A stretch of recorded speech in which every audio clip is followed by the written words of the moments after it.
Hi, I'm Kathy Ann. This video is about updating a process that I did last year, recycling a beverage can to a digital print. It's something that I really love. I love working with the cans. I love the surface. I love making the prints on them. It's really kind of cool. But anyway, I've been doing more cans at a time, and I've decided a little different way to print them to make sure my printers stay, working and everything else.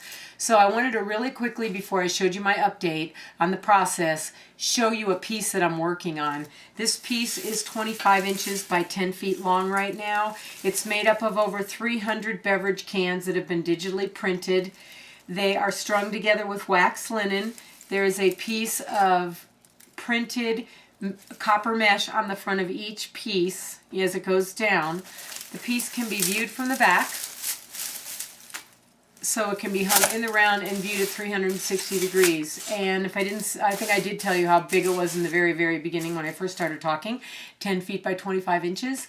I'm probably going to add about 3 or 4 more rows because they're ready to go, and then that'll be it for this piece. So stay tuned and you'll see the update. And I do have some assemblage work on a piece that I'm working on now, which is a little bit different than this, so you can see how I piece them and put them together.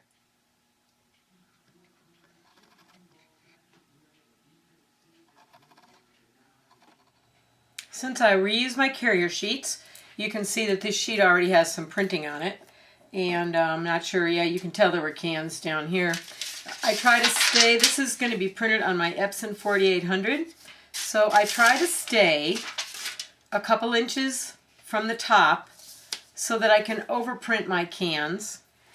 I'm now using 1/2 inch tape because I can just put tape very, very close to the side.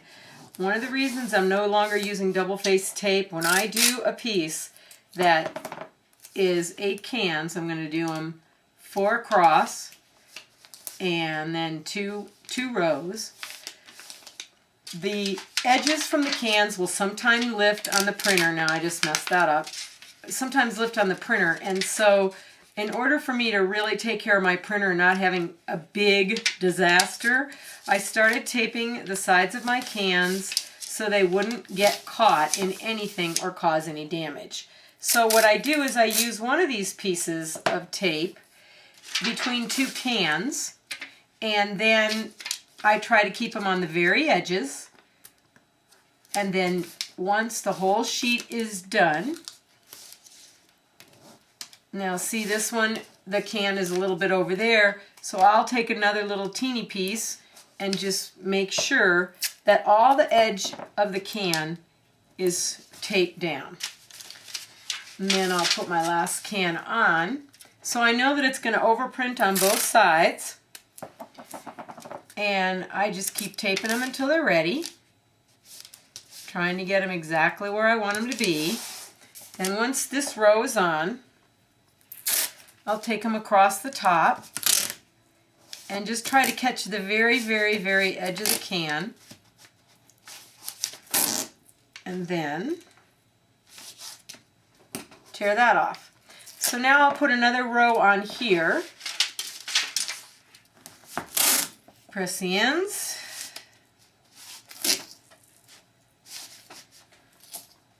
And then it's ready to run through my printer.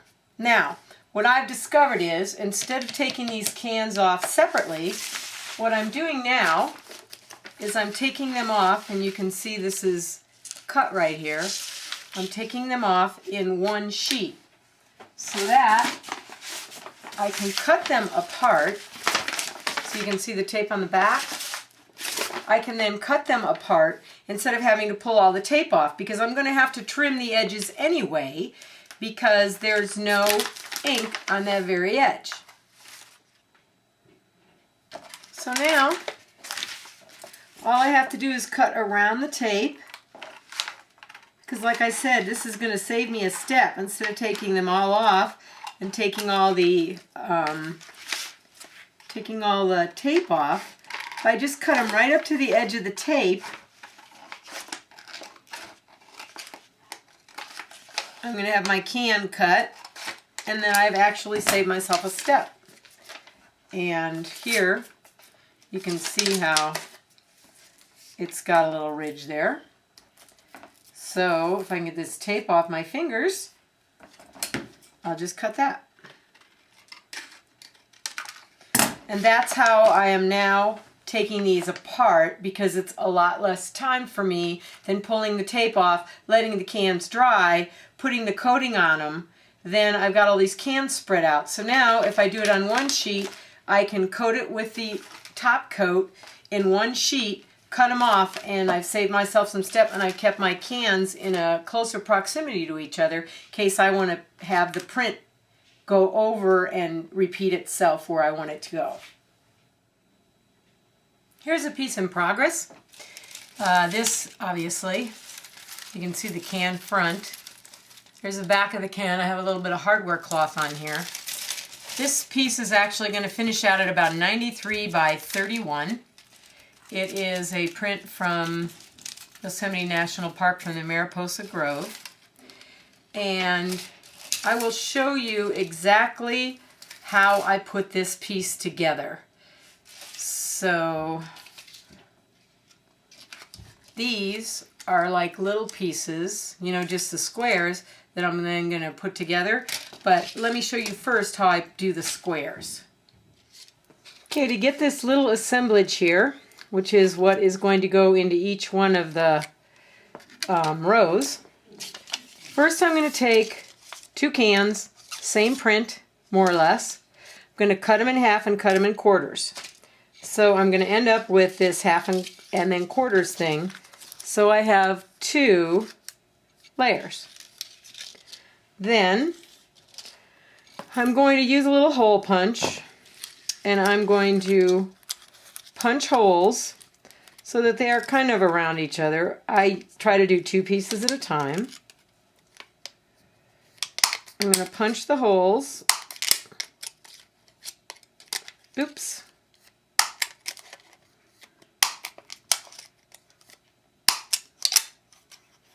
I'm going to put 4 holes in each piece.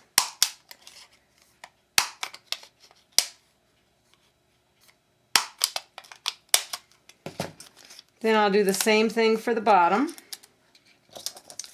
Line these up with what's above them so that we can figure out where these little holes are supposed to kind of meet over here, because I'm going to have to get this hole kind of near this hole so I can wire them together.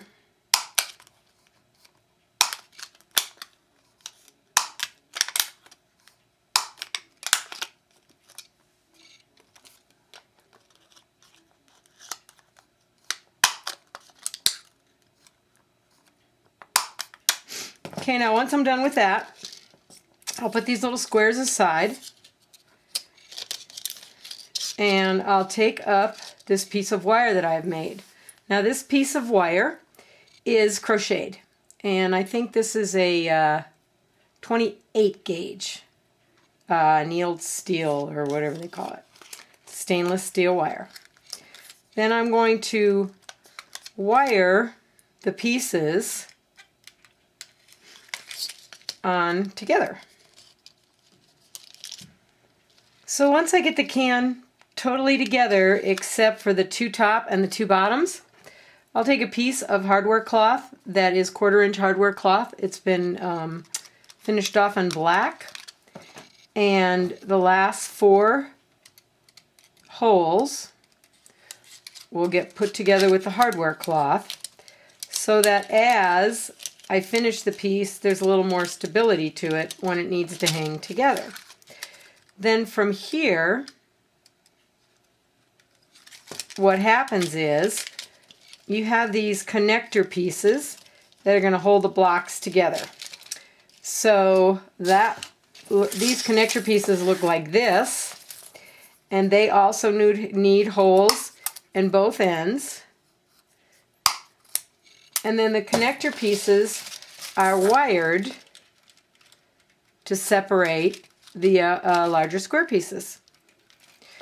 And you can see a piece of the section of this on my blog at kathyanart.blogspot.com. It's in the front and back page here of this video. It'll show you exactly where you can go to my website.